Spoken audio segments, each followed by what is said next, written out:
Greetings, family. Welcome to Help Stop the Genocide in American Ghettos podcast. I'm your host, Emmanuel Barbee. If you are new to this channel or podcast, then please subscribe and share our content with your friends. This will help grow our audience. I provide a written transcript in the group with the same name on Facebook for those of you who don't speak English. I also cite all of my sources under Show and Prove section. You can find all of my work under the About section on my YouTube channel, and then scroll down to Medium. I use this platform to interact with everyone on my friends list and everyone in my social groups by giving Black business owners free airtime to promote their products and services. I give people in the faith community an opportunity to share the gospel of Jesus Christ, and ordinary law-abiding citizens an opportunity to share their special talents and skills to my listeners from the podcast community. After the show, I offer my guest speakers an incentive by teaching them how to create their own podcast and YouTube channel to help them earn extra revenue during COVID-19. I also assist people on my friends list with creating basic websites, finding college scholarships and grants, housing, and legal services, all for free. Our goal this year is to raise $500,000 for our film projects. Hood Liberator Made in Chicago, the war against Willie Lynch begins. First, I would like to thank those of you who have donated to our film project. I encourage people from my friends list and people in my social groups who want to be a part of our film project to please send me your email address to my Facebook inbox. We will hold a private conference through Google Meetings to discuss the best methods of reaching others via social media, people from their friends list, donors, and local businesses. Your Chicago, the Grassroots Community Activist Institute of Chicago, mission is to help eradicate urban violence in Chicago through our programs and services. Our objective is to build a bridge between the diaspora and continental Africans through art, culture, and commerce. Your Chicago will be in the business of creating docudramas, short films, theater, photography, poetry, literature, sculpture, dance, and spiritual development for inner city youth and their families. Once this virus is cleaned up, we plan on launching African tours in order for us to move from behind the computer and make real connections with our global Black family on the continent, starting in South Africa. I created GRCAM, the Grassroots Community Activist Movement, because I got tired of all of the division among Black people. I created GRCAM in 1991 on a site called Gopher. I wanted to create an organization that focused specifically on solving Black issues in America. I wanted to connect with other like-minded African Americans, Afro-Brazilians, Afro-Caribbeans, Afro-Europeans, African immigrants, and Afro-Latinos throughout the diaspora. This is a podcast where we talk about solving Black issues / African issues using a spiritual perspective as it pertains to the great awakening of our people that has been prophesied.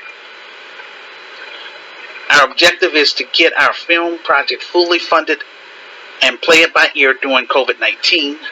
Once this virus is cleaned up, then we will shoot our film and promote our film in selected movie theaters and sell our DVDs. Together, we will put GRCAM on the map and turn my vision for Black America into reality. In 2021 and beyond, the Grassroots Community Activist Movement will be promoting a policy of global Black unity, ownership, and community support. Our objective is to be in a place where we own everything we consume, and we support one another. We're reaching out to our group members and listeners and would like to encourage them to support our film project in 3 ways. Through our virtual store, Gracam merchandise such as COVID masks, coffee mugs, posters, handbags, and t-shirts. All proceeds will go towards our film project. 2, through our nonprofit organization, Genocide of Chicago. PayPal page. Donations can be used as a tax write-off because this is a legitimate 501c3. All donations are tax deductible to the fullest extent of the law. 3, you can support us by purchasing my revised book on my Amazon author page. Keep in mind,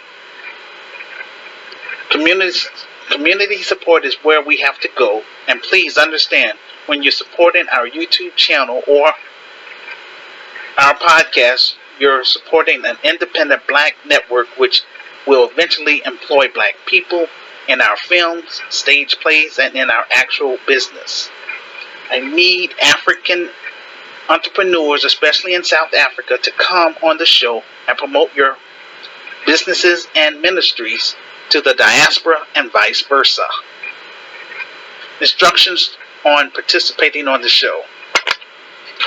First, watch my video podcast. This is called Side A. After I finish my presentation, then I will open up the phone lines through Facebook Messenger. This is called Side B. You can interact with me in real time, either as a voice call by clicking on the phone icon, or a video call by clicking on the camera icon. With that being said, today's topic, Black Wall Street / Tulsa, Oklahoma, 100 years later. Before I go into my presentation, I want my listeners to understand the seriousness of this video podcast. On this video podcast, we don't have the luxury of sugarcoating. This is why I call the show Help Stop the Genocide in American Ghettos podcast. It does not have to be in the black ghettos, but our focus is on bringing basic resources to our brothers and sisters who are trapped in American ghettos, starting in Chicago.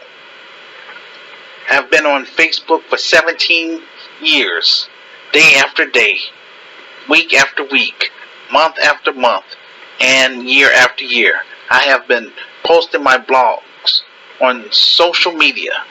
Every Thursday I try to discuss topics to get people on my friends list and people in my social groups to participate with me in real time on the show through Facebook Messenger. This is why I am reaching out to the global black family. You can help me get the ball rolling by sharing my video podcast and purchasing my ebook on my author page on Amazon for $9.99. And also encourage your family and friends that live abroad, let's say in Europe, America, and in Canada. That would definitely help speed up the process, because the sooner I'm able to raise the funds for my film, the sooner I can get this film fully made and be able to launch our African tours. We want to visit 10 African nations, and in each African nations, I want us to be able to connect with people that's on my friends list, especially from Genocide of Africa, business African entrepreneurs, as well as African Christian leaders. Okay, so with that being said, last week marked the 100th anniversary of the 1921 Tulsa race massacre, where over 800 African Americans were attacked from both the air and the ground. and one of the worst days in American history. We will examine the lessons learned from Black Wall Street. Those of you who do not learn from those of you who do not learn from their history are doomed to repeat it. I created the grassroots community activist movement for one reason, and that is to provide a safe place where Black people can obtain reliable information that can help improve our social economic condition. The question is, why did I have to create GRCAM? Because if I don't do it, who will? Black people are the victims of a racist campaign aimed at robbing us from obtaining wealth and power in America, and I can prove it. Although we're no longer bound by physical chains, we are psychologically and socio-economically. This is the strategy that white supremacists is using. America had nothing until African slaves were brought here against their will. As I mentioned in my revised book, our ancestors created wealth for the financial elites through cotton, sugar, and tobacco. The financial elites did not compensate our ancestors for their labor. As Black people in America, the dominant culture still view us as a slave class. This is why they continue treating us as third and fourth class citizens. I've tried to teach my group members this for 17 years now. My goal this year is to connect with other like-minded Black people on my friends list and in my social groups so that we can move to the next level, which is to get our story on the big screen and on DVDs in order to reach the global Black family. The competition of a race is to determine who will be the owners and who will be the workers. Individualism is based on capitalism. The person focuses only on themselves and their immediate family. This person also becomes Americanized. They use tunnel vision or focus on the pie in the sky. Without Black support, I'm unable to do my job, and this is the dilemma I face. This is also why the Tulsa race massacre of 1921 is so important.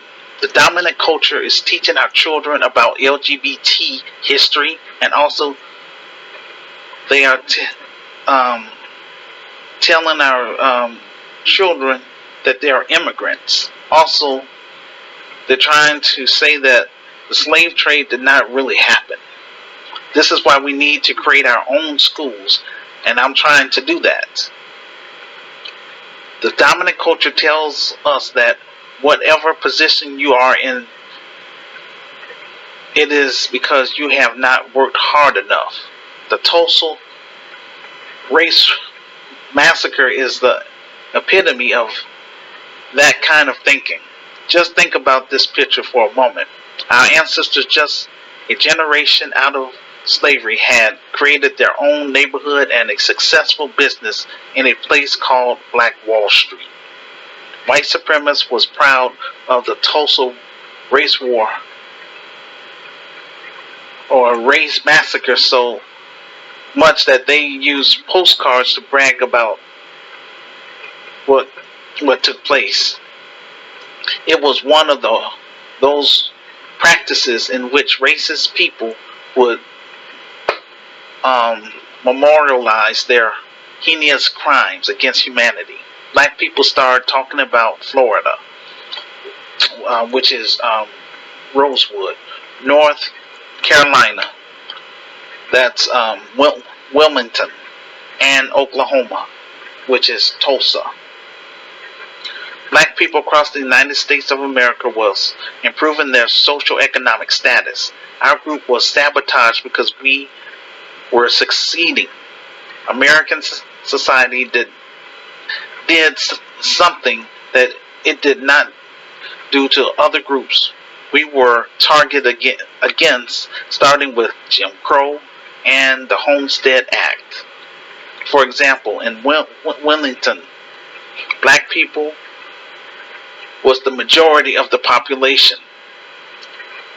Back then, a majority of blacks were Republicans. Black people were gaining economic success and political power. White privilege was threatened by a black citizenry that was building for itself and was getting control of the money. This prosperous black community was overthrown by armed white supremacists who got together, went to City Hall with their guns, and forced black politicians to resign. They don't teach you this history in public schools. This was a coup on American soil to remove the black population from political power. Well, Wilmington got lit on fire because black people created Black Wall Street.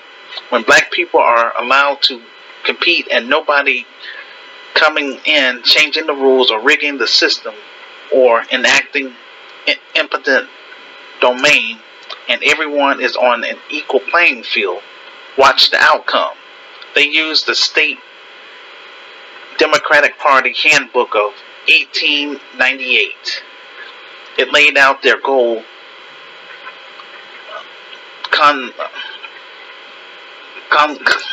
consolidate the white vote by causing white resentment. I post the link on my Medium page. When you look at your family and notice that they didn't have anything, keep looking back at your family tree. Then you will realize why. When we talk about knowing the numbers and having the data, that's important part of doing the research. You have a society that enacted Jim Crow laws to stop us economically.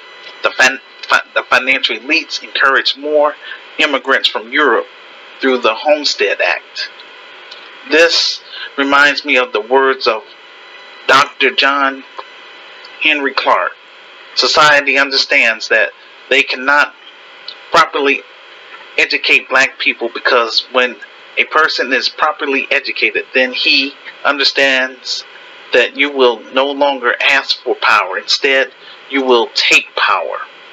If you want to know what happened to us or our people in Rosewood, Wilmington, and Tulsa, this is what happened.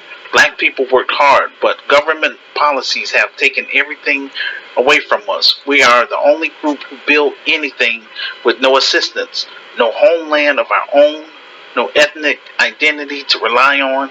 We are the only legitimate, hard-working, pull yourself up by the bootstraps Americans. Once our ancestors left those plantations, they didn't have anything, and yet somehow they survived American slavery. America owes us a blood debt. America took money, land, and dreams from our ancestors. America continues to rob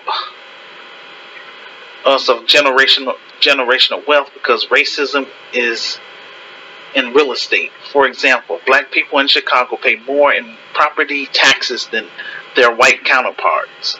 When it's time to get money, our homes are appraised low in value, but at the tax assessor's office, our homes are overvalued. When it's time for us to borrow money, our homes are undervalued at the bank. But when it's time to pay taxes, our homes are overvalued at the tax assessor's office. This is proof that there is an ongoing campaign of robbing black people of generational wealth. We are being targeted and robbed at the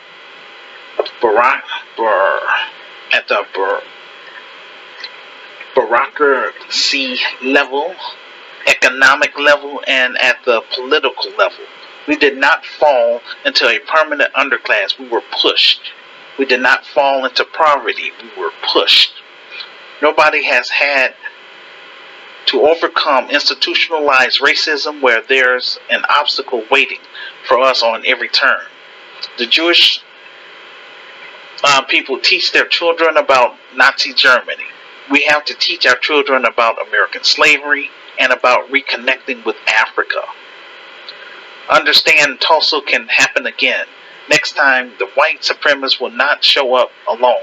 They will come with their buffer classes and their collaborators. The deliberate targeting of black generational wealth has been the primary priority of the American social order.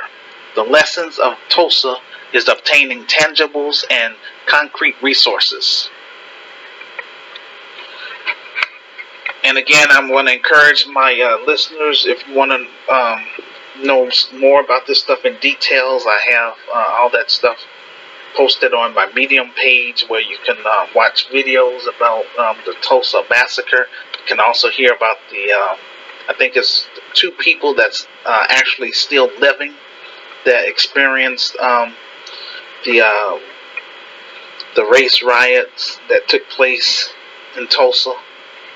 So again, I recommend that people that's listening or watching my video podcast for you to follow me on my Medium page, so that way you can have access to my actual speech, because that's what I'm actually reading right now.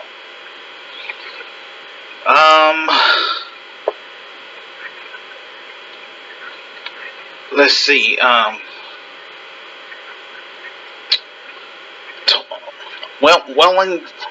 Wilmington, Tulsa, and Rosewood. Then you know that we have to start owning things in the black community and stop patronizing these other groups. You can start practicing group economics by purchasing my revised book or buying items from our virtual store, or you can just donate to our PayPal page. The financial elites don't want to come in our neighborhoods and live peacefully among us, but they want to colonize our community and displace us. This is why I am fighting so hard to help organize our people and make real connection with our African brothers and sisters on the continent.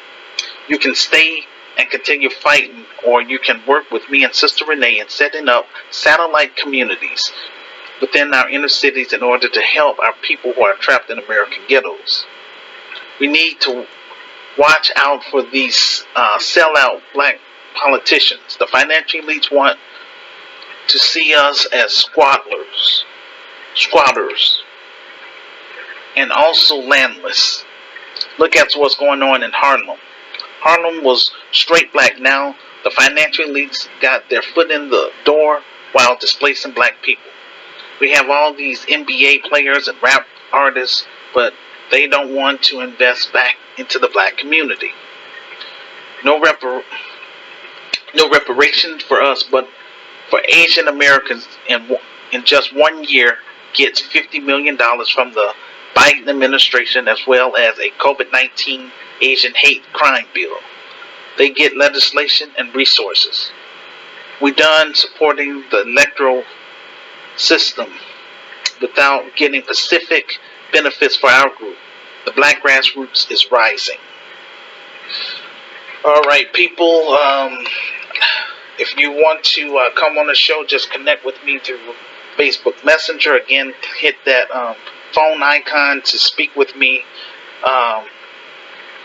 directly as a voice call, or click on the camera icon to do a video call with me. Either way it goes, I will wait for about 15 minutes. If I don't hear from anyone, then we're just going to call it a day. But bottom line, I don't want to continue to just be behind the computer. I mean, I'm doing the best that I can within my power. Again, I look at this as a spiritual warfare at its best. And like I told many of you, once I start making money and people actually seeing, people, the members are actually going over to Africa with us, and we want to actually try to make it like an African reality show, so people can see that and encourage more people here in America to follow suit, especially the young, because sitting up here fighting for a country that's very disrespectful, and like I said, I talked about um, the race massacre in Tulsa. That was horrible, and then it was another race massacre in Wilmington, North Carolina, as well as Rosewood and many other ones. But those are the three main ones that stands out, the most. And well, that's what this is all. That's what this is all about. Just fighting the illusion, in terms of being here in this country. Again, I want to be able to take my talents and skills to the continent, but again, before I do that, I want to make sure that I get this organization started in America first, because our ancestors, again, helped build this country. And when I go to Africa, I don't want to go empty-handed. I want to bring tangibles. I want to be able to create jobs for our members and African, I would say African youth, and set up chapters in each country that we're going to visit. So I'm doing my part. So Africa, if y'all serious about me coming over there and bringing the best of the diaspora, then go ahead and put me on blast. Let everybody share this video and encourage your family and friends to purchase my ebook. At least read that. That's a starter.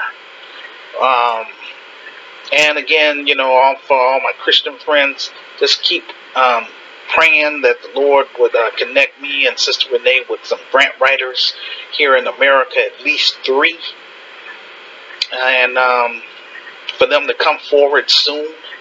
The sooner I get those people in place, the sooner we can start targeting these different, I would say, donors, sponsors, and large corporations. Because all I'm asking for is, again, is $500,000. This is a wealthy country, and that's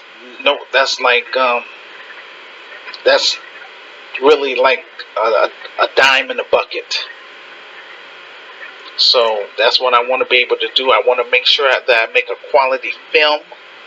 I want to make sure that I hire quality people, qualified people, because I'm not trying to make a dud. Hood Liberator Made in Chicago, The War Against Willie Lynch Begins, is my story. Truth be told, I wouldn't even have to do a film, because my revised book, all the information is in there. I have a detailed plan about what I would like for us to do here in the city of Chicago to make Chicago a model first.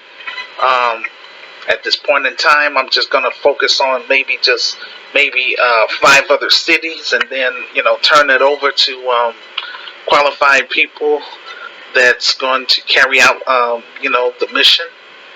And I want to make sure I can sustain myself when I'm in Africa. And I want to be able to make sure that I have the means to be able to hire people once I'm on the continent to carry out this organization to the fullest. Yes, having the capital is that's one of the biggest setbacks for a lot of people, that's trying to go into business. But that's why I'm focusing on starting it out as a non-for-profit. We're also going to have a for-profit service-based business that's going to be part of this organization as well. And so that's what I talk about in the book. So, but at least I want people to know that I am trying to do something, and that's how come I'm doing my show. I'm letting people know that, hey, I'm not going to sit up here and just twiddle my thumbs. Like I say, once I get this business up and running, everybody's going to want to come out the woodwork and want to be a part of this. Mark my words. But again, ain't nothing changing. We still gonna raise the bar in Black America, as well as in Africa, as well as in the Caribbean when we go there, as well as in Brazil. Also, we have to be careful because of this COVID-19, so have to play things by ear. But I'm gonna just do the best that I can while I can, and I'm gonna just try to keep it focused. And with that being said, I'm ready to open up the phone lines. Call in if you want to talk about this topic. If you're not able to participate in terms of calling in on the show, no worries. I strongly encourage people to leave a comment on my Facebook page about this video podcast, and also again share it with all of your friends. We're in the information age, or you could just say, the internet age. Share this video. Let's get this thing popping. Let's get this ball rolling.